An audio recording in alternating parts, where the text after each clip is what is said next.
Vavishta Supurakam Guru Ganaira Shisha Sambhushitam Chintya Chintya Samasta Vida Nipunam Shri Rupa Pantanugam Govindam Bidam Ujvalam Varatanam Bhaktyam Vitam Sundaram Vande Vishwagurum Chadivya Bhagavad Premno Vidya Pradam Vanchakalpatarubhyascha Kirpasindhubhya eva cha Patitanam pavanebhyo Vaishnavebhyo Namo Namaha.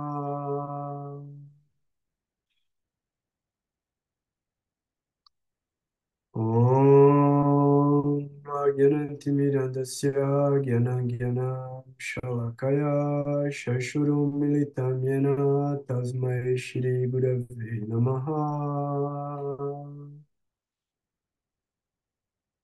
Jai Gurudev, Jai Gurudev, Jai Gurudev, Jai Gurudev. Saudações a todo mundo. Fico muito feliz de estar aqui de novo junto com vocês. A gente ficou uns dias sem se encontrar, eu estava meio doente, então fico realmente muito satisfeito de estar aqui de volta e poder fazer algum serviço e representar os mestres espirituais através do conhecimento que eles deixaram nas escrituras e transmitiram para os discípulos. Então, eu queria fazer um convite também para quem está chegando agora no canal, que gostar do conteúdo, né? Então, põe para seguir, dá um like, compartilha com todo mundo que se interessar por astrologia e por autoconhecimento. A gente está desenvolvendo um estudo já faz um certo tempo, e dentro desse estudo, a gente traz as escrituras, a gente traz o pensamento filosófico e purânico. Então, assim, purânico, porque está escrito nos Puranas, que é uma categoria de literatura dentro dos Vedas, e a gente tem o conhecimento que é o conhecimento técnico dos Jyotis, que está distribuído dentro de uma infinidade de uma literatura científica relacionada ao conhecimento astrológico dos indianos, o conhecimento astrológico da civilização védica. Então, entre outros estudos que a gente veio fazendo, a gente está fazendo a leitura de um livro chamado Graha Sutras, do Ernest Wilhelm. E nesse livro, a gente está aprofundando o nosso entendimento sobre os planetas, os grahas. E aí, a partir disso, a gente consegue entender como cada um desses corpos celestes manifestam os seus efeitos através dos karakas e dos karmas que a gente carrega e que eles devolvem para a gente no tempo e na medida apropriada. Então, hoje, né, a gente tem uma parte da leitura do Graha Sutras que fala sobre os tátuas, os elementos que os planetas carregam e a relação entre esses elementos que a gente já vem falando já há algumas semanas sobre essas características dos tátuas. E uma parte filosófica também que está no livro de Srila Sridhara Maharaj, que é a busca por Shri Krishna, o capítulo 9 que fala justamente sobre o conceito Krishna. Então, eu acho que eu já comecei a ler esse capítulo, eu não lembro, mas qualquer coisa eu repito a primeira parte e a gente vai dando continuidade. Só que antes disso, eu queria trazer a resposta para uma pergunta que veio, né, dentro do grupo, que fala sobre a relação entre três planetas, uma conjunção. Essa conjunção é formada pelos planetas Vênus, Saturno e a Lua. A gente poderia abordar só essa relação, mas é muito importante que a gente entenda como outros efeitos se manifestam através de outras relações e como cada planeta carrega uma determinada característica para a característica de um outro planeta. Então é como se a gente tem um ingrediente, um elemento químico, que combinado a outro elemento químico forma um outro elemento que possui características dos dois, mas possui uma característica diferente, única e exclusiva. Beleza. Dentro da astrologia, assim como dentro da química, cada variável gera um efeito diferente, gera uma manifestação diferente. E é aí onde a gente precisa entender como cada planeta já carrega em si as suas características e como essas características se mesclam e se diversificam através das relações de amizade e inimizade com os outros planetas, numa primeira fase, num primeiro estágio, num movimento inicial, e como o nosso processo de desenvolvimento psíquico, emocional, comportamental e de autorregulação, de autoanálise, modificam essas combinações. O que é que eu quero dizer com isso? A gente entende quimicamente que soluções, o que é uma solução? Quando você pega vários elementos químicos e joga eles num solvente. Solvente. Solvente dá a ideia de líquido, aquilo que dissolve. E aí a gente tem na química uma definição para a água, o solvente universal. Na astrologia, a água são os sentimentos. E a gente é feito de água, em que alguns elementos estão fluidos e dissolvidos, enquanto outros estão mais concentrados e organizados geometricamente. A gente sabe que as estruturas das células ósseas formam estruturas microscópicas geométricas para criarem estruturas tubulares sólidas, resistentes e flexíveis. Assim como toda a nossa outra organização molecular também segue uma manifestação geométrica. Assim como os nossos neurônios e a conexão neural também segue uma composição eletroquímica.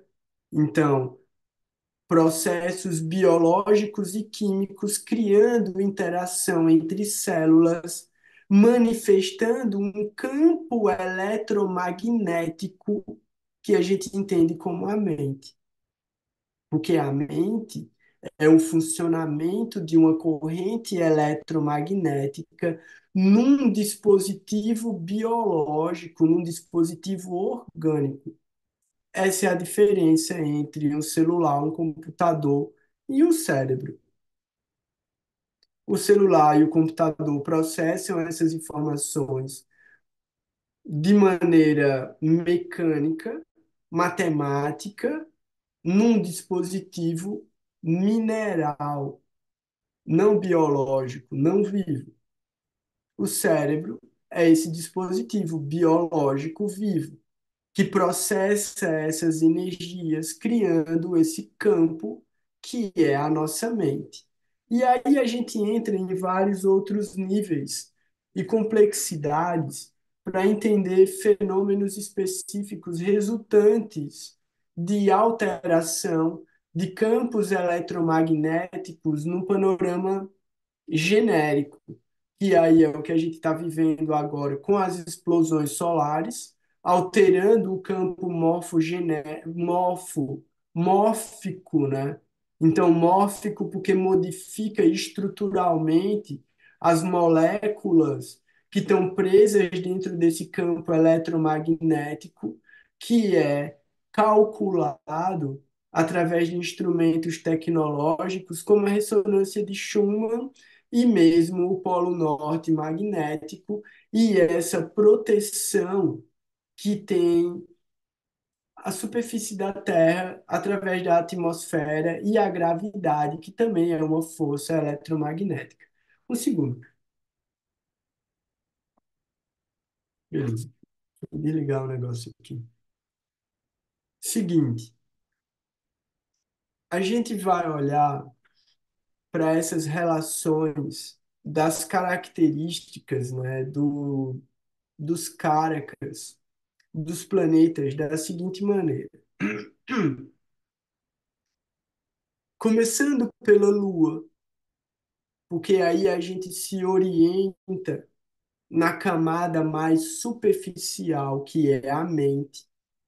Então, a mente é a camada mais superficial, por quê? Porque ela está ligada diretamente com o corpo material individual e com a natureza material e os objetos com que essa mente, através do corpo, se relaciona.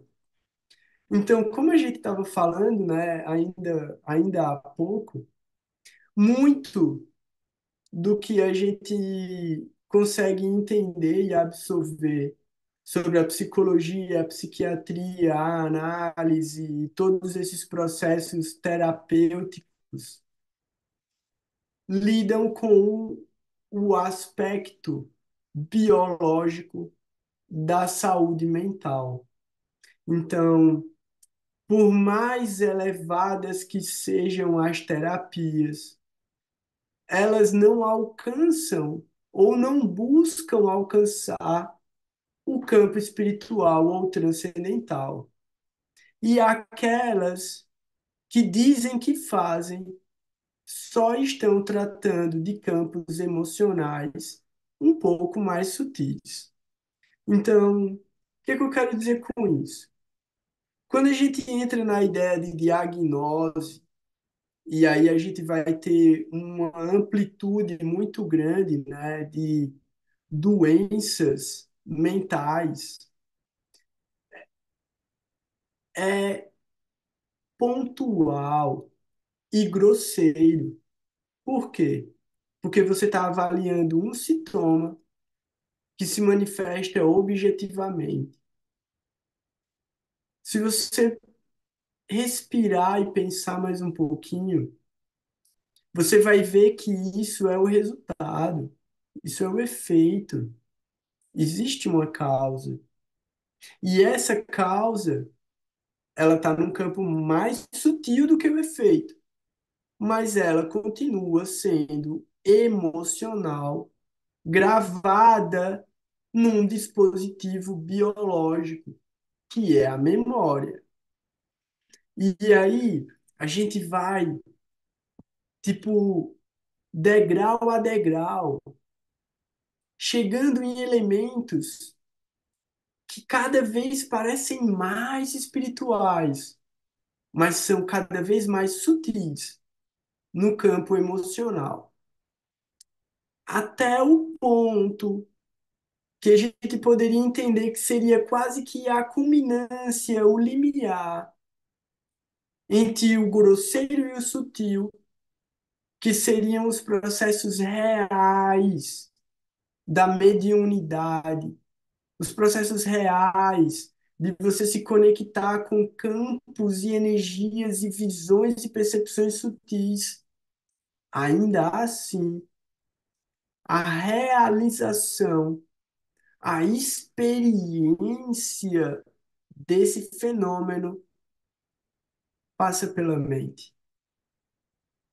A mente percebe a experiência para que a gente possa ter consciência disso.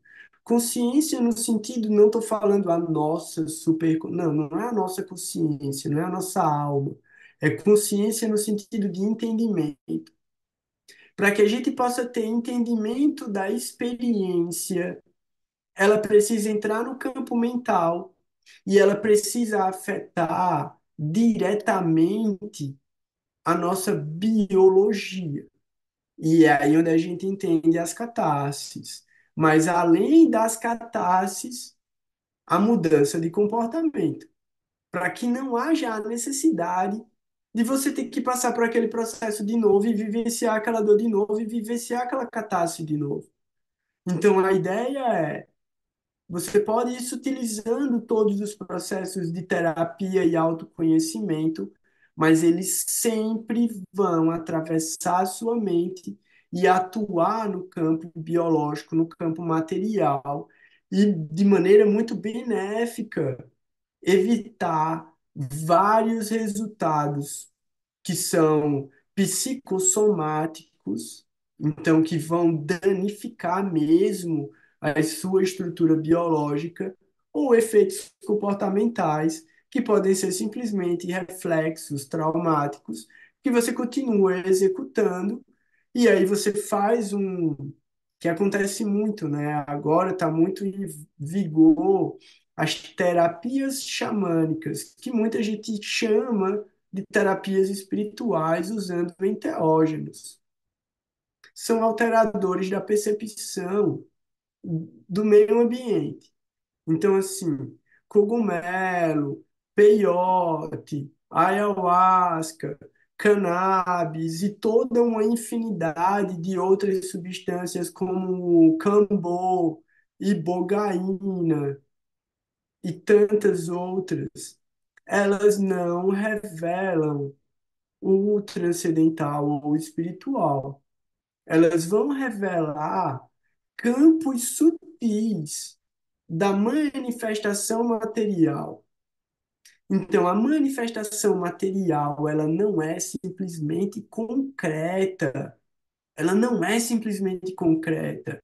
Então, existe, e aí isso é muito, vamos pensar, né? Não é óbvio, e eu ia dizer que é muito óbvio, mas não é óbvio. Existem seres sutis. Existem seres sutis que em muitos, vamos colocar, séculos atrás, através de processos de yoga muito profundos e austeros, grandes almas conseguiam se conectar com esses seres sutis. E como também, né, já falei várias outras vezes, e a gente já trouxe esse assunto aqui várias outras vezes, se a gente vai falar sobre seres de outros planetas, os Vedas são a fonte original do conhecimento sobre vida e consciência em outros planetas. E quando a gente pensa nessas pessoas, né, nesses rishis que conseguiram transmitir esse conhecimento e a gente transfere essa realização espiritual para os dias de hoje, como a gente pode comparar quem está canalizando esse conhecimento se ele realmente é verdadeiro e fidedigno? Sem entrar no mérito dessa questão, a gente tem aí um elemento de um processo progressivo e dinâmico de que esses yogis místicos que trabalharam vida após vida no processo de autoconhecimento e abriram esse canal de percepção mais sutil, eles continuaram nascendo nesse mundo material, no ciclo de samsara, mesmo depois de viverem milhares de anos em mundos celestiais, não transcendentais, celestiais, os mundos dos deuses, até que na Kali Yuga eles voltam para viver nesse mundo, porque esse mundo reúne os seres celestiais e os seres inferiores na mesma dimensão, na mesma realidade, muitas vezes dentro dos mesmos corpos, com a mesma potência para manifestar o que é bom e o que é ruim. E aí, esse é um grande detalhe. A gente, individualmente, tem a grande possibilidade de manifestar o que é bom e o que é ruim. De todos os corpos celestes, de todos os planetas, de todas as nakshatras e de todos os signos, durante os trânsitos dos planetas em que eles manifestam os efeitos deles. O que é que eu quero dizer com isso? A gente tem um mapa natal e esse mapa natal traz a configuração original do nosso karma acumulado nas vidas passadas. Ao longo da nossa vida, a gente consegue transformar algum desses karmas e durante o trânsito dos planetas, os efeitos que eles geram podem ser transformados. Entrando no assunto especificamente, começando por essa conjunção da Lua, Vênus e Saturno, vocês vão entender por que é que eu estava falando sobre esses diferentes assuntos até agora. Começando pela Lua, que trata do nosso entendimento mental, do nosso filtro mental, do nosso corpo, das sensações do nosso corpo e mesmo dos nossos sentimentos, né, e desejos. Então, como a Lua cria uma realidade, a nossa realidade mental. E essa Lua, para as mulheres, vai trazer a relação com a maternidade. Para os homens, traz os seus sentimentos, mas também traz uma relação com a própria mãe e uma relação com um dos aspectos do feminino, que é esse aspecto do feminino que fala sobre cuidar, fala sobre nutrir, fala também sobre proteger com afeto. Proteger com afeto é diferente de simplesmente proteger. Então é como o Gurudeva falava, tolerar não, tolerar com afeto. Então, assim, você tá achando que tolerar é difícil? Não, meu velho. Tolere com afeto. Tolere com amor. Então, assim, a lua traz esse lugar de cuidar e proteger com afeto, nutrir com afeto.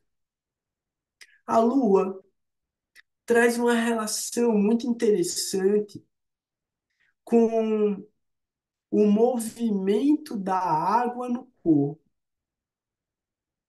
E para as mulheres, isso é fundamental, porque elas são regidas pela lua. Elas são movidas pelos fluxos líquidos das transformações diárias da natureza. Então, quando a mulher entende a transitoriedade da lua e aprende o ritmo que é uma onda de ascensão de energia, transição, decréscimo de energia, renovação, crescimento, desenvolvimento, floração, frutificação, e aí de novo, aterramento, plantar a semente de novo, germinar, crescer, e esse movimento em que muitas vezes esse processo pode sofrer um trauma, pode sofrer um ataque, pode sofrer, tipo, um ataque de uma lesma, um ataque de formiga cortadeira, uma chuva pesada, uma seca, muita luz, pouca luz. Tudo isso vai alterar esse processo de desenvolvimento do movimento líquido e emocional. Então, o que é que a gente entende a respeito disso?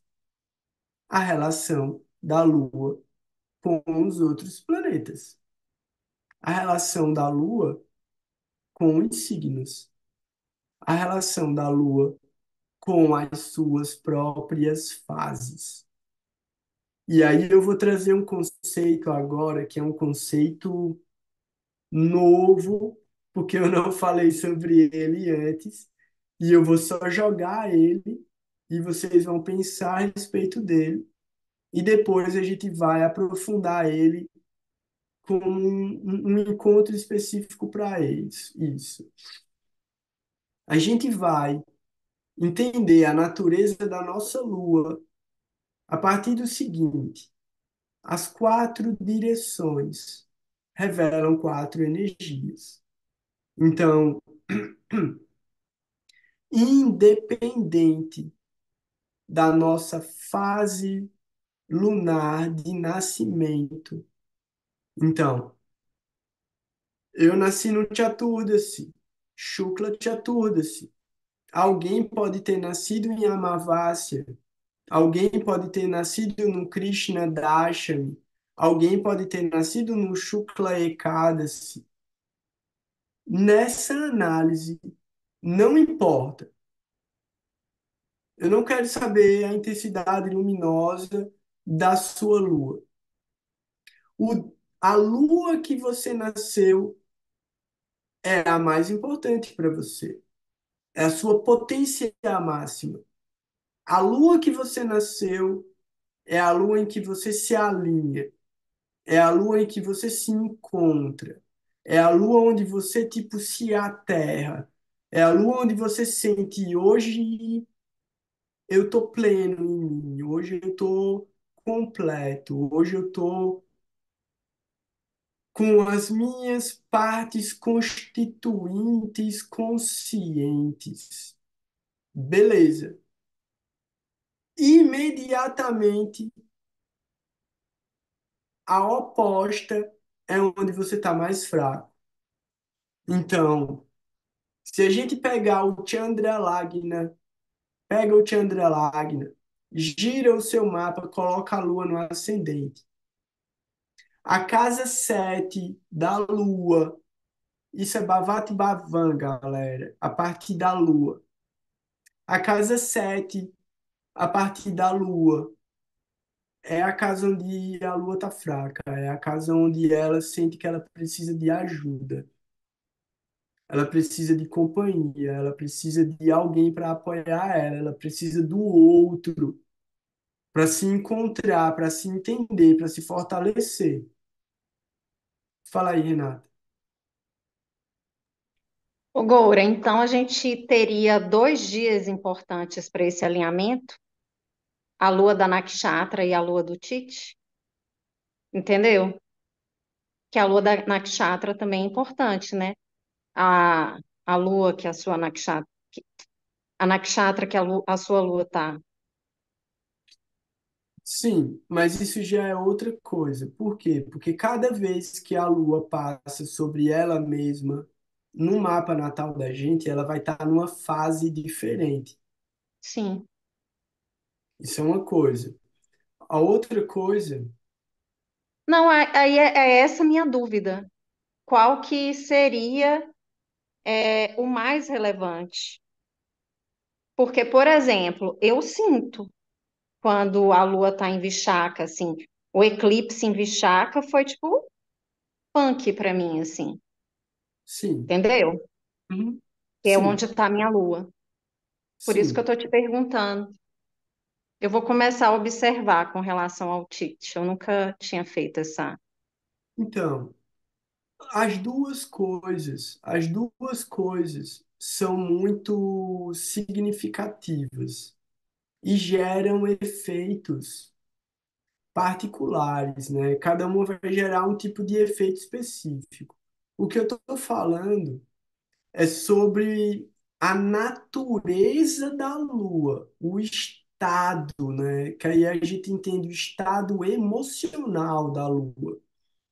Quando a gente olha o trânsito dela sobre ela mesma, aí a gente vai ter um outro efeito, que é um efeito muito mais como corporal mesmo, biológico, meio que existencial. Então, a fase da Lua seria essencial e o outro existencial. Fala. Quer falar alguma coisa? Beleza. Tanto você pode fazer essa análise do jeito que eu estou falando pelo Tite, como você pode fazer pelo Chandralagna. Você vai encontrar os efeitos. O que eu estou falando? A casa oposta, então, no caso, a fase oposta, porque na hora que você jogar isso no mapa, você já vai ver qual que é. Então, a fase oposta do Shukla Chaturdasi é o Krishna Chaturdasi. A 14ª lua brilhante para a 14ª lua escura. Se você nasceu no Shukla Pratipad, a lua oposta é um Krishna Pratipad. Se você nasceu em Purnima, a lua oposta é a Amavasya. Então, essa é a relação de oposição que eu estou falando, da sétima casa.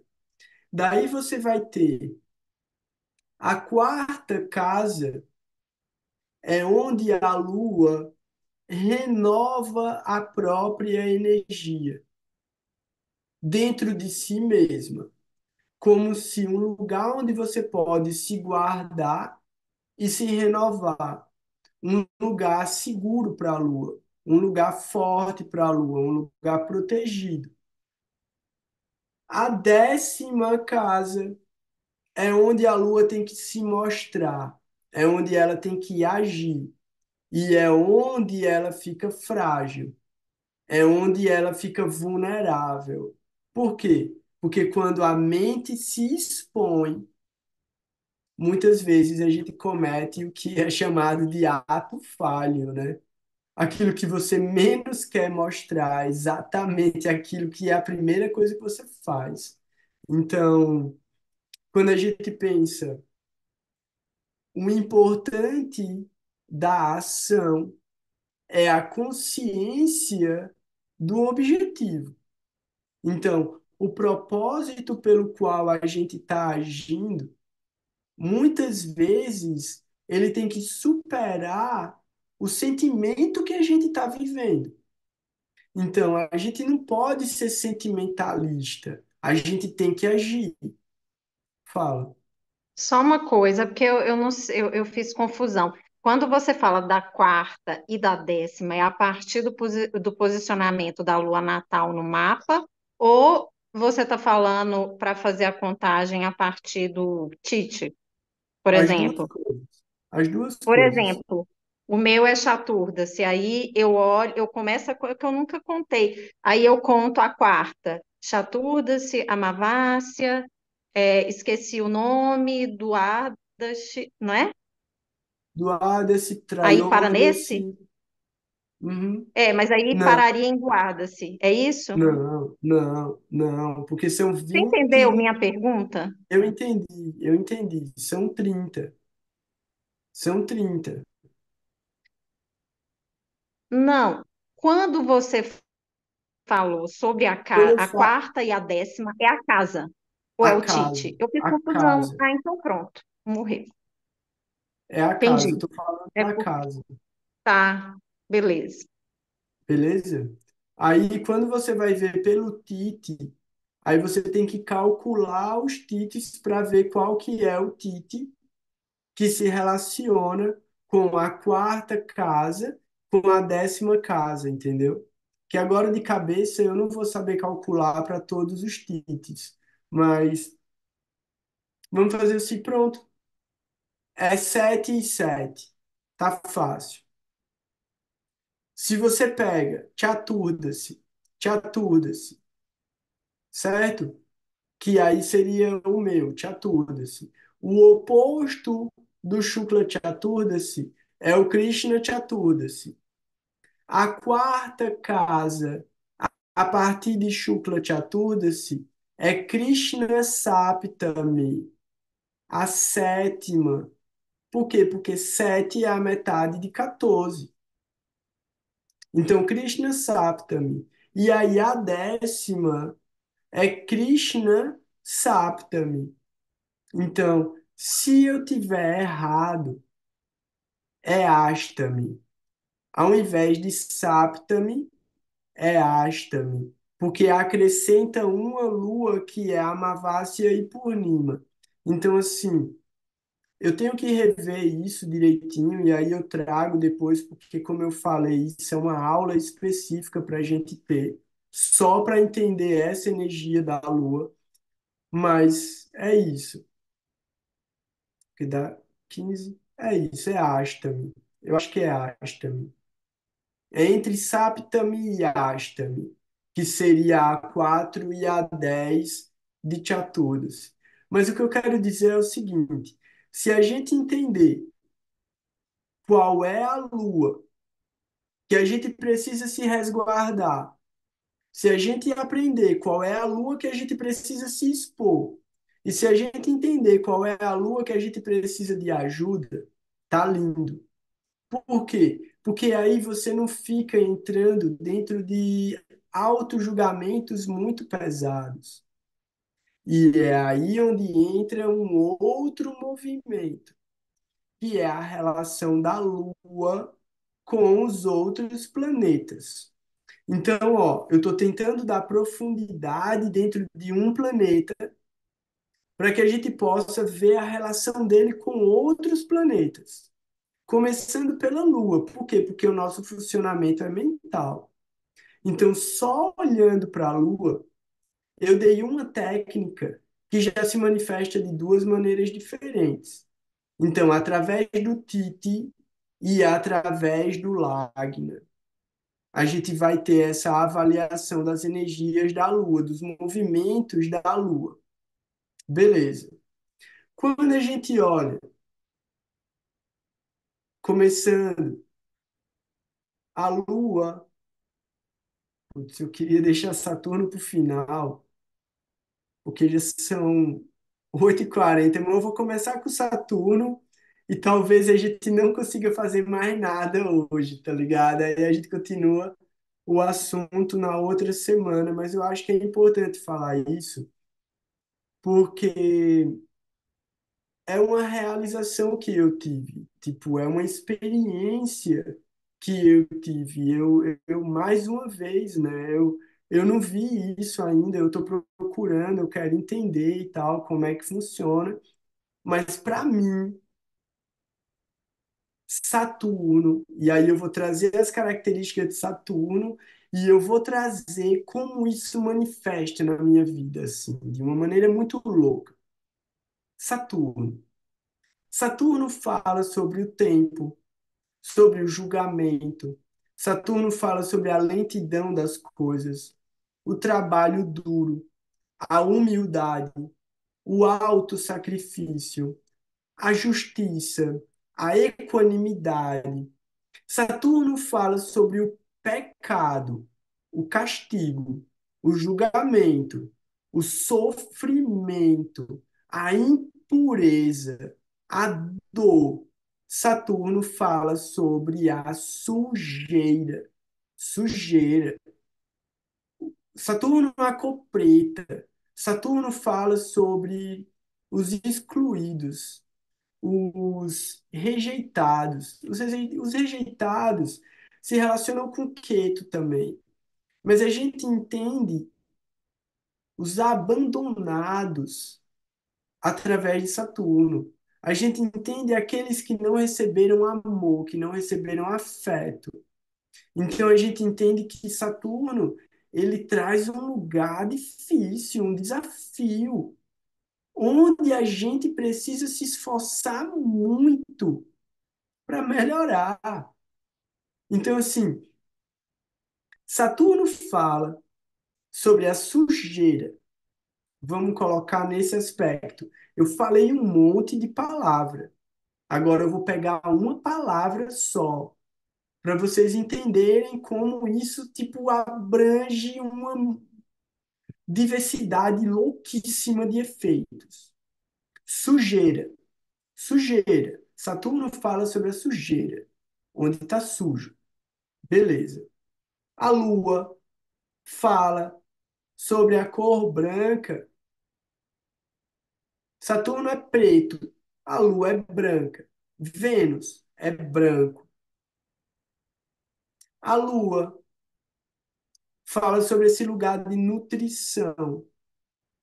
Saturno fala sobre fome, restrição, jejum, austeridade, tapasse auto-infligida ou infligida pela natureza como um castigo, de você ter que aprender a pagar o seu karma, porque de alguma maneira você não respeitou a abundância ou a prosperidade ou o alimento em vidas passadas. Beleza. Vênus. Outro planeta, só para a gente entender a relação deles. Vênus fala sobre regeneração. Vênus fala sobre reprodução. Vênus fala sobre limpeza. Vênus também fala sobre a cor branca. Mais ainda, porque branco é leite, que está relacionado com a lua. A lua é pérola. A pedra preciosa, que não é uma pedra preciosa, né? A pérola não é uma pedra, está relacionada com a Lua. Branco, a cor branca, está relacionada com Vênus. Mas a pedra de Vênus é o diamante. É o mais brilhante de todos os cristais, de todas as pedras. Por quê? Porque transmite a luz puramente, translucidamente, amplifica o brilho, traz a refulgência, a purificação da austeridade que Saturno faz vem através de Vênus. Por isso, Vênus e Saturno são amigos. Mas os efeitos entre eles não se anulam. O que é que eu quero dizer com isso? A relação entre Saturno, a Lua e Vênus pode criar complexos de limpeza em diferentes níveis. A pessoa pode se sentir suja emocionalmente. A pessoa pode ter um desejo de ter tudo limpo e organizado o tempo todo. Ela pode se incomodar com pequenas coisas sujas. Ou, e aí, isso que eu estou falando, se Vênus estiver forte, a pessoa se preocupa em limpar. Se Saturno estiver forte, ela não consegue manter limpo. Fala. E quando os dois, um está exaltado e o outro tem mula tricona, como é que você diria qual que seria o mais forte nesse caso? Tem aquela questão do que está antes, do que está depois, tem isso? Então, tem, mas antes disso, antes da dignidade do planeta, a gente avalia a relação. Então, o efeito, o efeito que esses planetas vão gerar pode mudar ao longo da vida, mas a dignidade do planeta não muda. O que é que eu quero dizer com isso? Você pode querer buscar uma resposta matemática e objetiva da relação. Fala. Só uma coisa, é porque eu faço sempre confusão. Dignidade e força. Força é Digbala, É, tem a ver com a casa. Tá. Não é porque então esquece. beleza. O que eu quero dizer é o seguinte: vamos colocar uma coisa maluca, né? Tipo, sem ser o exemplo, sendo o exemplo sem querer. Se isso acontece em Libra, Vênus e Saturno estão fortes. Como é que você vai avaliar qual dos dois estão mais fortes se os dois têm dignidade? Os dois têm dignidade. Aí você pensa, pô, como é que isso podia ser muito ruim, né? Tipo, como é que eu faço para isso ser muito ruim? Se cair na casa 6, 8 ou 12. Aí o cara faz, pô, mas não vai ser tão ruim. Por quê? Porque Saturno dá bom resultado em casa maléfica e Vênus vai estar no Viparita Raja Yoga. Tá lindo, velho. Não é ruim, não é ruim. Aí o cara fala, mas então, qual que é a parada? Consciência. Consciência. Consciência de quê? De que Saturno é a sujeira e de que Vênus que é a parada limpa. Por quê? Porque Vênus, para brilhar, não pode ter sujeira. E se Saturno não tiver sujo, os resultados dele vão ser bons. Então, assim, se a gente entender o que é a sujeira de verdade, que precisa ou pode ser limpa e purificada através de Vênus, os resultados de Saturno mudam. Tá dando para entender mais ou menos o que, é que eu estou querendo dizer? Alguém quer fazer qualquer pergunta? Eu estou trazendo relações muito abertas do relacionamento dos planetas para que a gente entenda, tipo, caraca, uma palavra relacionada com outra, vai gerando um monte de coisa. Daí, eu vou mudar um pouquinho o que eu estou falando para trazer um exemplo específico. E aí a gente pensa, pô, é tão difícil ler livro de astrologia que fica falando o mapa das pessoas, tá ligado?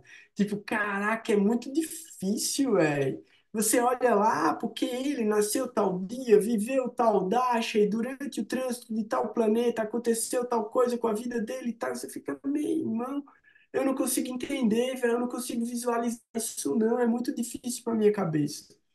Porque você tem que imaginar o mapa natal, o Dasha, os trânsitos acontecendo e a vida trazendo fenômenos. Aí quando você olha o mapa de quem que está sendo analisado, de pessoas extraordinárias. Está falando, o mapa do Elvis Presley, o mapa da Madonna, o mapa do Winston Churchill, o mapa do Gandhi. Meu irmão, não é qualquer um, não. Você está falando com pessoas que entraram na história. Então, assim, por melhor ou por pior que seja, aquela pessoa tinha um papel para exercer no mundo. Ela ia deixar uma marca no mundo. Então, quando a gente olha para o mapa da gente, a gente tem que ser muito humilde, tem que procurar as coisas pequenininhas, assim, tentar, caraca, o que é que eu faço aqui, pelo menos para melhorar o meu karma? Entender o meu karma. Aí, outro dia, eu já venho há anos indignado e meio revoltado com essa situação na minha vida, que não muda, é um sofrimento, assim, é um sofrimento constante. E aí, finalmente, eu entendi. E eu entendi não para me acomodar, mas eu entendi para, tipo, tomar uma decisão diferente. Eu não posso continuar fazendo a mesma coisa, querendo um resultado diferente. Então, vou ter que fazer um movimento, mudar alguma coisa. O que é que acontece? Meu ascendente é touro, regido por Vênus. Vênus está em escorpião, que não é um signo bom para Vênus, não está bem. E Vênus está num nakshatra de Saturno. E aí tem um outro detalhe, eu já falei isso, mas a gente nunca aprofundou esse assunto. Cada planeta controla um tricona de nakshatras. Então você pega Ketu, controla os inícios dos signos de fogo. Então, todas as nakshatras que estão nos primeiros padas dos signos de fogo são controladas por Ketu. Todas as nakshatras que estão no meio dos signos de fogo são controladas por Vênus. Depois, pelo Sol. Depois, por Marte, e assim sucessivamente, até que a gente chega em Mercúrio, que encerra as nakshatras dos signos de água. Quando a gente pensa os triconas, os quatro triconas, são extremamente importantes de observar o posicionamento dos planetas para entender um pouco a natureza da energia que aquela pessoa carrega. Beleza. Você vai relacionar isso com as áreas da vida. As nakshatras também falam sobre as áreas da vida, mas falam num outro aspecto. O que eu quero dizer é o seguinte: olhe para quais são as nakshatras, não o caso, né?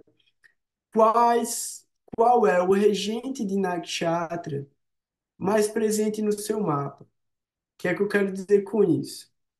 No meu mapa, o tricona de água, está ocupado por planetas. Todas as nakshatras regidas por Saturno, que formam o vértice, então as nakshatras do meio dos signos de água são regidas por Saturno. E no meu mapa, todas elas estão ocupadas. Saturno é o planeta Yoga Karaka para Touro. Minha lua está em Uttarabhadra, que é regida por Saturno. Isso quer dizer que eu nasci num período de Saturno. Aí agora vocês começam a entender a importância de olhar o Dasha e verificar os fenômenos que vêm acontecendo desde o nascimento da gente, para poder entender a relação dos efeitos que cada planeta gera quando ele transita sobre um planeta do mapa natal da gente. Tem um detalhe dessa relação entre a Lua e Saturno, que é o seguinte: a pessoa ela tem um sofrimento existencial quase melancólico.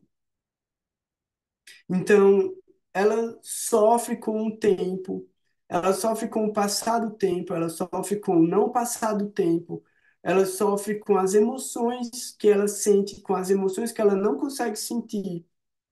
E a pessoa pode acabar criando uma percepção de vitimismo. Isso existe nas relações de conjunção e de driste. Se Saturno manda o olhar dele para a Lua, gera esse efeito. Se a Lua tiver no signo regido por Saturno, gera esse efeito. Se a Lua tiver no nakshatra regida por Saturno, gera esse efeito. O tempo todo? Não.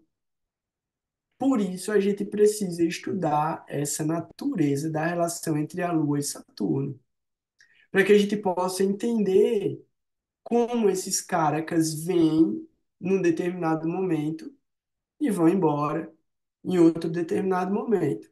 Beleza. Só por causa disso, eu preciso trazer um outro elemento.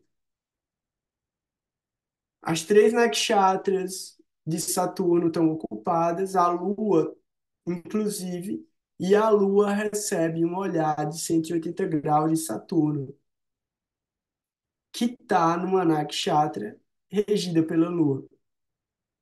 Então, o meu Saturno está numa nakshatra regida pela Lua no signo de Virgem, rasta. A relação entre esses dois planetas é constante e direta. Daí eu começo a entender alguns elementos e algumas manifestações. Tipo o quê?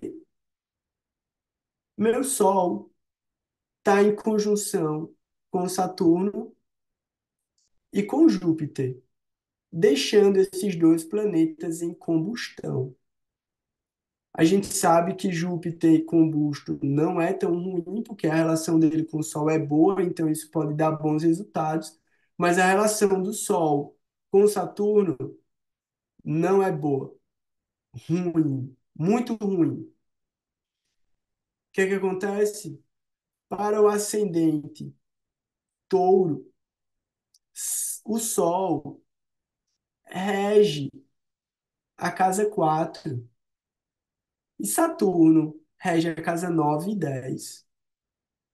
A gente já vê aí, primeiro, o ambiente doméstico prejudicado e uma relação entre Dharma e Karma significativamente prejudicada também. Não vou entrar no mérito da casa 9 e da casa 10, porque isso se reflete na minha dificuldade em conseguir graduações acadêmicas de nível superior e além do nível superior, que eu queria ter seguido carreira acadêmica e eu não segui, e a minha também dificuldade em desenvolvimento dentro de carreiras profissionais concretas. Casa 10. Beleza, porque eu resolvi isso, tá lindo, não tenho problema nenhum com esse aspecto. Mas aí eu olho para o aspecto negativo que Saturno gera em cima do Sol sobre a casa 4.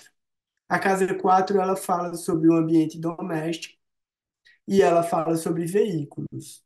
A casa 5, onde está acontecendo essa combustão, essa conjunção combusta, fala sobre, entre outras coisas, eletrônicos. Eletrônicos, tecnologia, está relacionada com a casa 5. O meu Mercúrio está retrógrado na casa 6, dando resultado pelo Bhava Chakra na casa 5. Aonde eu quero chegar com isso? A minha dificuldade em manter a minha casa limpa, as minhas coisas limpas, os meus eletrônicos em ordem, o meu carro limpo, a moto limpa, tudo meu. Eu tenho uma lembrança clara de uma piada de Charlie Brown, Snoopy. Então, assim, uma coisa é certa, se você lembra de alguma coisa, é porque aquela coisa ativou um botão no seu inconsciente e aquilo ali mexe com você. Então, eu era criança, quando eu vi essa piada e assim, aquilo mexeu comigo e eu achei muito engraçado e eu achei surreal ao mesmo tempo. Uma menina, a menina loirinha, de Charlie Brown na festa de inverno deles, de Natal. Eles estão lá na quadra, na festa e tal. Não, eles não estão na quadra, não, eles estão fora da quadra. Mas é uma festinha que tá rolando. E aí Chiqueirinho vem. E aí a menina olha para ele assim e fala: Chiqueirinho, você é a única pessoa capaz de levantar poeira na neve. E aí eu fico pensando, véi, essa é a única casa em que tem poeira em cima dos móveis, mesmo na época de lama, velho. Tipo, tá tudo enlameado, tá tudo chovendo, não tem poeira em canto nenhum. Eu passo o dedo nas coisas, tem pó. Você vê, por que que eu não consigo deixar as coisas limpas? Roupa, véi, pra mim seria muito bom poder usar roupa branca, mas elas ficam brancas menos de 10 minutos. Minhas roupas têm uns tipos encardidos, assim, em lugares específicos. Eu faço, meu irmão, mas eu tento manter limpo, não fica limpo, velho. Não fica limpo, não fica limpo. Eu lavo o carro, não fica limpo, velho. Mas, meu irmão, computador, celular, caraca, eu quero deixar as coisas limpas, arrumadinhas. Não fica. Daí eu entendi assim, pô, por mais que eu tente, por mais que eu me organize, eu já determinei, sábado é dia de fazer faxina. Por quê? Porque aí eu vou disciplinar meu Saturno a limpar. Não adianta não, pô. Eu limpo de manhã, de tarde, a casa tá com pelo de gato por todo canto tem pelo de gato. Você vai, não adianta não limpar, não. É um karma, é um karma. Tá aí. E daí eu entendi, eu preciso de ajuda. Eu não vou conseguir fazer isso sozinho. Aí é onde explica o meu Vênus em Anurada na casa 7. Anurada é a estrela da colaboração. Então, se Vênus está na estrela da colaboração, eu preciso de colaboração para manter as coisas limpas, para manter as coisas organizadas. E como eu posso trocar energia para fazer isso acontecer? Eu estou falando isso só para a gente entender a relação entre o planeta, o regente de uma determinada casa, que nesse caso é o Sol para mim. Então, o Sol rege a casa 4. Então, a relação do Sol e Saturno prejudicou os elementos da casa 4, mas outros elementos da casa 4, para mim, ficaram muito bem esclarecidos.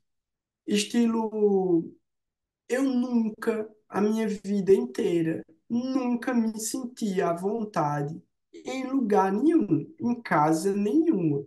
Eu sempre entendi como um lugar transitório. Sempre, tipo, ah, não, eu tô passando por aqui. Não é a minha casa, não é o meu lar. Eu não fico à vontade, mas é o que eu tenho para agora, é o que eu tenho que viver. Então, como a gente consegue identificando esses elementos, identificando esses caracas e ressignificando esses elementos, ressignificando esses caracas, e entendendo, pô, tem coisa que eu posso fazer sozinho, tem coisa que eu não posso fazer sozinho. E é aí onde eu falei, a casa 7 a partir da Lua, é onde a gente precisa pedir ajuda. É onde a gente pode aceitar ajuda.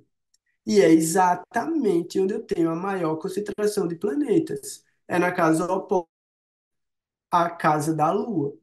Então, e isso entre tantos outros fatores. O que eu estou tentando explicar para vocês é como a gente pode pegar uma característica que na vida da gente, identificar ela, trazer ela conscientemente para a nossa percepção mental e intelectual, desconstruir ela e os efeitos que ela geram ao longo do tempo, para a gente poder, pô, isso aqui eu consigo mudar, isso aqui eu preciso de ajuda para mudar, e isso aqui eu posso simplesmente desapegar e deixar para trás. Então, assim, se vocês forem para os resumos que vocês já têm sobre os planetas e forem olhando como esses planetas eles vão se combinando e trocando e associando e criando novas características, a gente consegue alcançar camadas diferentes do nosso entendimento sobre o nosso próprio karma. Daí eu vou ler aqui a mensagem da Alexandre, eu acho. Se alguém quiser fazer alguma pergunta,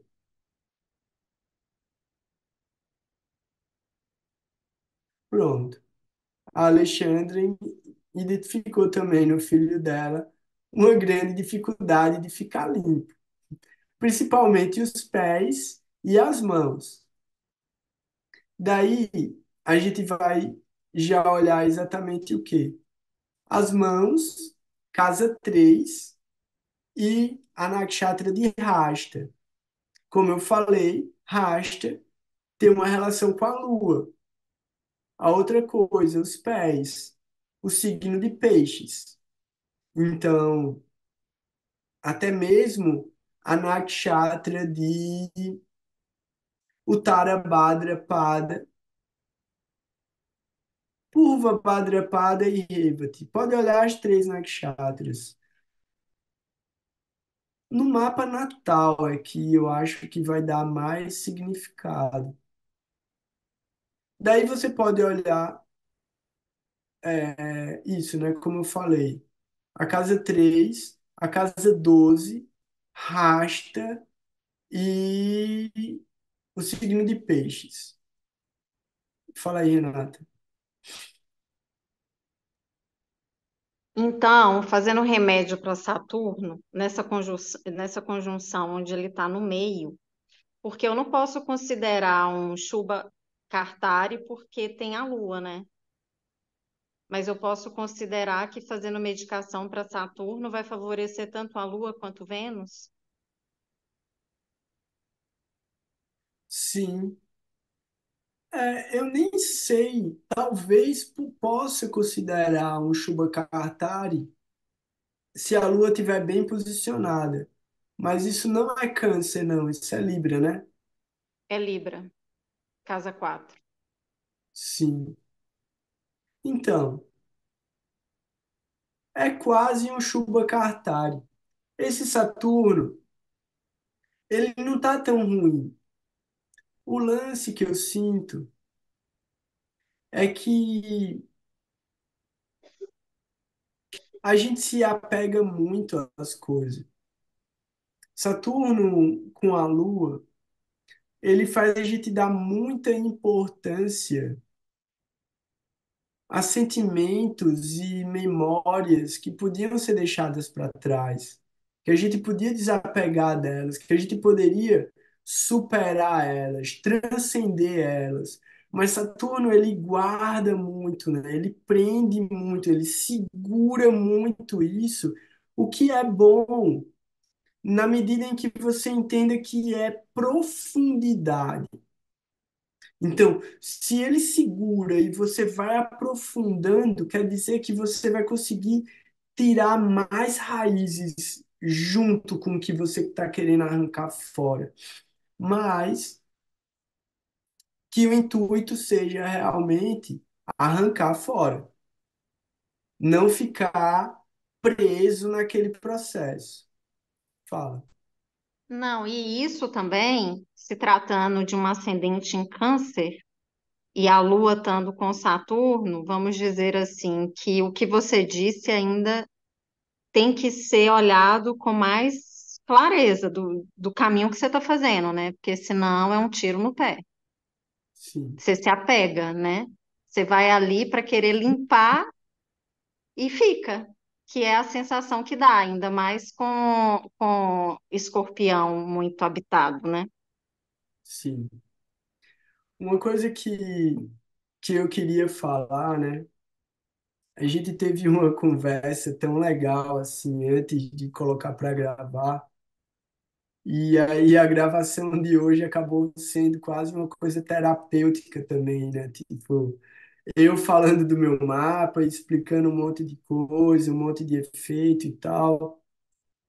E aí a realização que eu tive, assim, é muito próxima do que Shileshidhara Maharaj ele falava sobre o budismo, né? Então, a visão que a gente tem que ter da astrologia védica que a gente está fazendo, né? Orientado por esses grandes almas, a astrologia da gente, ela se compara com a terapia, a psicologia e a análise, assim como a concepção de Srila Sridhara Maharaj, Prabhupada e Gurudeva se comparam com o budismo. Então, a frase de Gurudeva é: onde a sua filosofia acaba, a minha começa. Então, quando a gente olhar para a astrologia védica, a gente tem que pensar, velho, isso está muito além da terapia, isso está muito além da psicologia, isso aqui está muito além da psicanálise. Porque enquanto eles estão tentando curar a mente, os Vedas entenderam a mente é o inimigo. A mente é o inimigo. A mente está jogando você num labirinto de ilusões. Então, assim, putz, eu fico muito louco, porque, velho, tanta coisa se desenvolveu dentro da psicologia, da psicanálise, de tanta terapia, para entrar dentro de lugar de conformismo, para entrar dentro de lugar de tipo, não, você tem que vivenciar o seu sentimento e vivenciar o seu trauma e tal. Véi, beleza. Mas assim, não se apegue não, brother. Não se apegue ao personagem. Não se apegue a esse personagem, velho. Não se envolva emocionalmente com o personagem, não. Senão você vira o Coringa lá e aí você acha que é o Coringa e você se mata. Porque você fica tão profundamente envolvido com aquela coisa grudenta, melosa, pegajosa do sentimento que, véi, acabou, acabou. Não adiantou de nada a vida. Você passou a vida todinha lá, mastigando, remoendo aquela parada e ignorou o seu processo de evolução espiritual, porque ficou preso dentro de um trauma, ficou preso dentro de um fenômeno, ficou preso dentro de uma ofensa, de um ego machucado, de um ego ferido. Então, a gente precisa tratar a mente da gente. Por quê? Porque ela é o processador.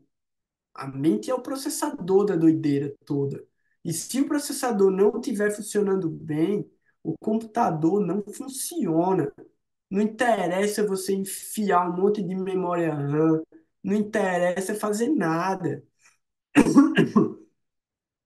Sistema operacional, né?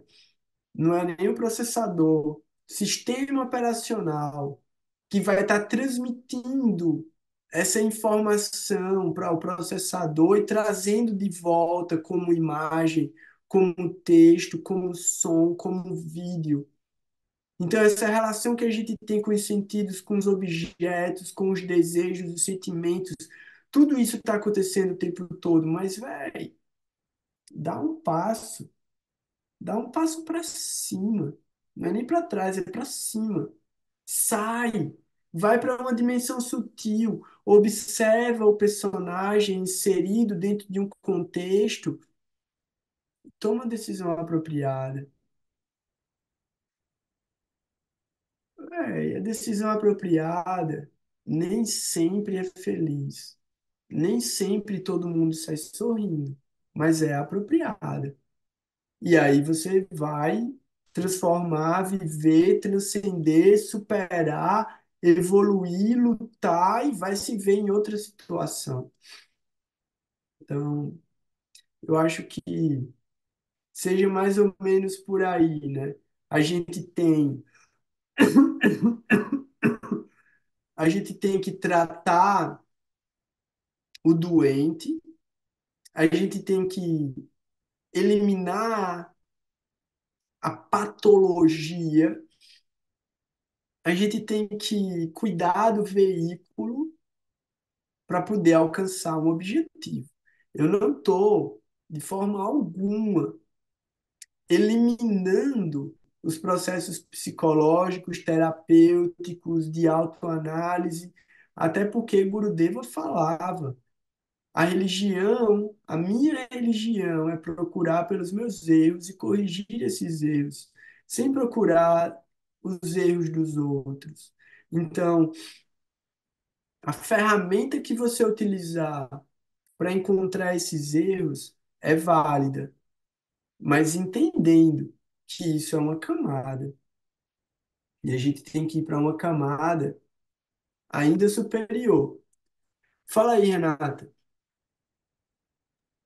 Não, é porque assim, né, durante muito tempo eu percebi a astrologia como assim, a astrologia védica, como um estudo, um processo mais mental. Mas assim, ultimamente, assim, nesses últimos tempos, é, ela traz assim um aprofundamento, sabe como? Tipo, é meio que inevitável na medida que você vai estudando, você passa a sentir mesmo, assim, a energia dos planetas atuando, as nakshatras se manifestando. E aí se torna uma ferramenta, assim, muito preciosa para você sair do condicionamento.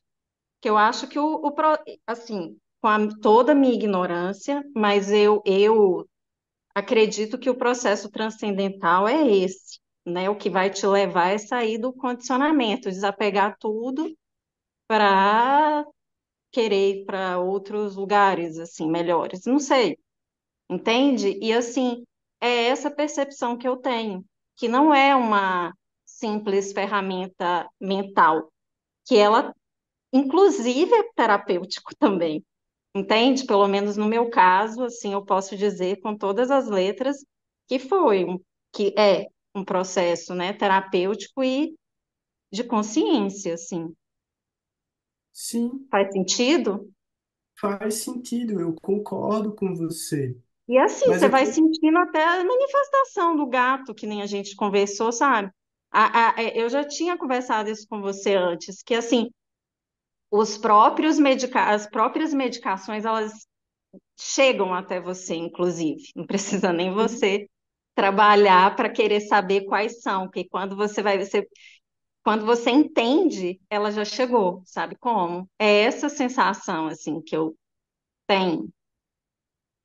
Sim, é isso mesmo. É exatamente isso. O que eu estou trazendo é para a gente não ficar nos primeiros estágios.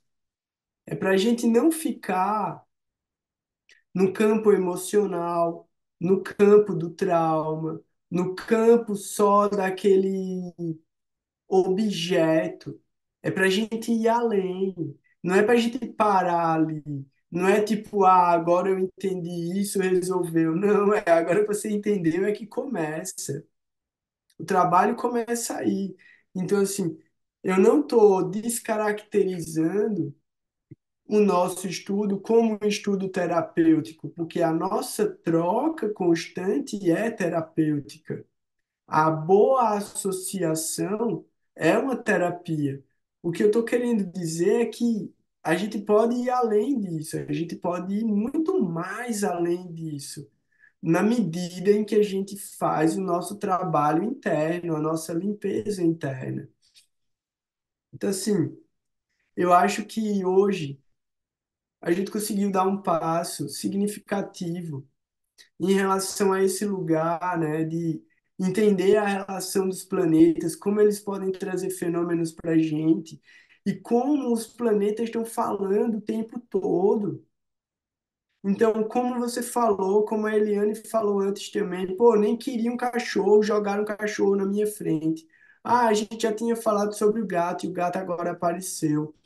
Aí, no caso de outras pessoas, a necessidade de aterrar, de cuidar de plantas, de mexer com a natureza. Outras pessoas, a necessidade de estar em contato com crianças. Outras pessoas, a necessidade de estar em contato com pessoas idosas. Outras pessoas em contato necessitados, desabrigados, pessoas que estão sofrendo agora tragédias climáticas. Cada pessoa vai ser colocada numa circunstância e num papel para vivenciar um karma que ela carrega. Mas tendo consciência disso, você vive o fenômeno e você age no fenômeno com muito mais objetividade e com um resultado muito mais poderoso. Então, o que eu sinto realmente é que na medida em que a gente vai se colocando à disposição do processo, o processo ele vai se revelando e trazendo serviço para a gente. Fala aí, Renato. Então, pode-se dizer que é um processo de purificação mesmo, né? Na medida que você vai internalizando essas energias e mudando o Purificação. condicionamento, você entende os processos passando por você e você consegue agir, começa a perceber que você já consegue modificar sua ação perante a determinadas situações, assim, né? Até o ponto de que elas não te afetam mais tanto quanto isso acontecia. É claro que isso é muito gradativo, mas chega um dado momento que dá para perceber mesmo. Sim, sim. É só muito importante a gente ter cuidado com a palavra purificação, porque ela também atua em diferentes níveis, né? Então a gente entende, através do Bhagavad Gita, a purificação kármica mesmo, ela vem através de Karma Yoga e Karma Sannyasa Yoga. Ações piedosas, caridade, serviço, tudo mais. Mas a nossa evolução espiritual é diferente de purificação. E a evolução espiritual, ela vem através de serviço devocional, que aí é Bhakti Yoga.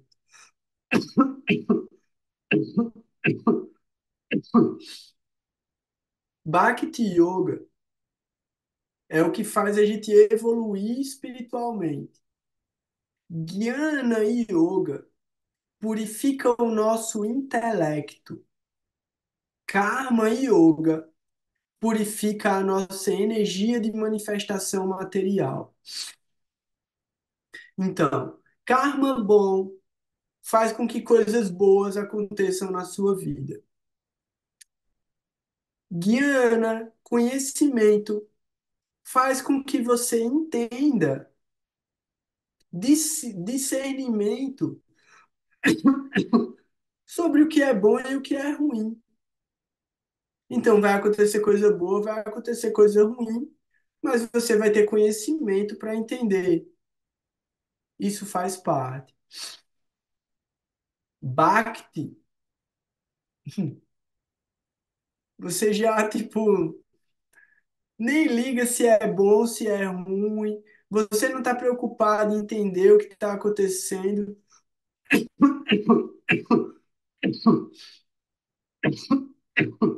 Desculpa. Em Bhakti Yoga, a sua preocupação, o seu foco, ele é a satisfação de Deus. A satisfação em que sentido? Tudo que acontece é o desejo transcendental. Então eu não vou calcular se o que está acontecendo comigo é bom ou ruim, se tudo o que acontece é a misericórdia de Deus. Isso é Bhakti. Se a gente chegar nesse lugar, tá carimbado o passaporte, é só morrer que vaza. E isso, Krishna revela em vários lugares do Bhagavad Gita. Isso é revelado por vários sábios no Mahabharata, no Srimad Bhagavatam e em vários Puranas. Mas a nossa capacidade, por mais que a gente se esforce, ainda é uma mistura de Bhakti com Jnana e com Karma. Então, a nossa devoção, a gente sempre está conectando ela com algum conhecimento ou com alguma ação objetiva material. Mas se a gente vai atrás do exemplo de grandes santos e iluminados do passado, eles não estavam preocupados com conhecimento, e muito menos em fazer alguma grande coisa no mundo material. Eles estavam humildemente trabalhando os sentimentos mais elevados dentro do coração deles, muitas vezes isolados, muitas vezes refugiados em lugares sagrados. Então, quando a gente vai dentro desse processo, muito dessas coberturas mentais, muitas dessas coberturas emocionais, a gente vai deixando elas para trás. E não é que a gente se torna insensível, é que a gente se torna cada vez mais consciente da transitoriedade. Então, a relatividade das coisas é absurda. Então, eu já ouvi de pessoas assim, diferentes pessoas, diferentes argumentos, mas eu já ouvi a frase: eu sofri muito mais com a separação de um casamento do que com a morte do meu pai.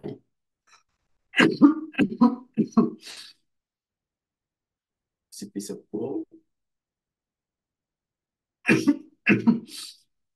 pessoa especificou muito o tipo de dor, o tipo de sofrimento, fala muito sobre a relação entre esse indivíduo com o pai, com a família, com as memórias da infância e com o que ele projetou, né, com o que ele idealizou do casamento. Ao mesmo tempo, já vi pessoas que eram muito conectadas com a família e com o casamento se desorientarem completamente com a morte do pai ou com a morte da mãe. Então, esse objeto, né, de afeto, essa âncora afetiva, esse lugar onde a gente deposita toda a nossa energia e toda a nossa perseverança em lutar na vida, em lutar para continuar firme no nosso caminho, cada pessoa coloca num determinado lugar.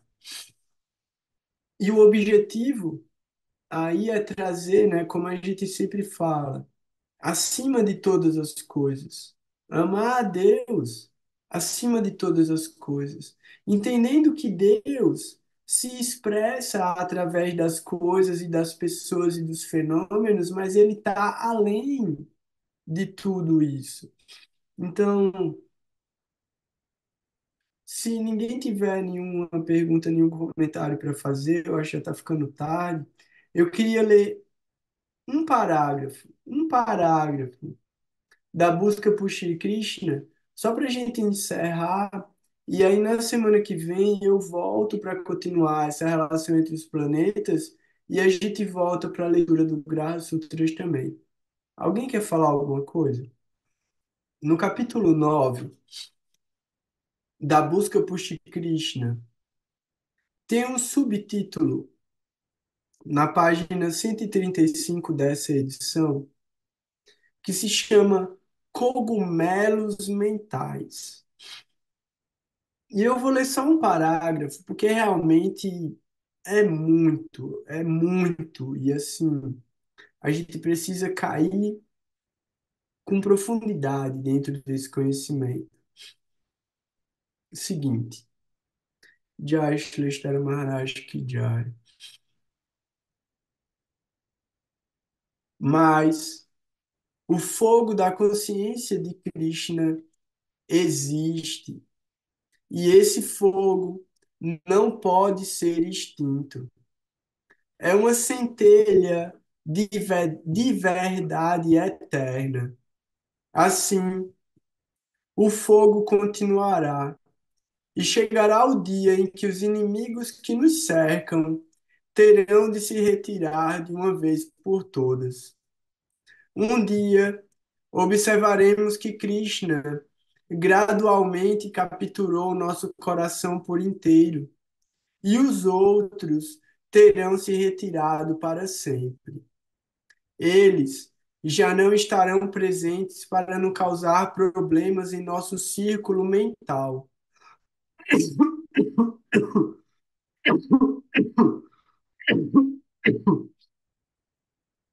Observaremos que aquelas coisas indesejáveis eram como cogumelos.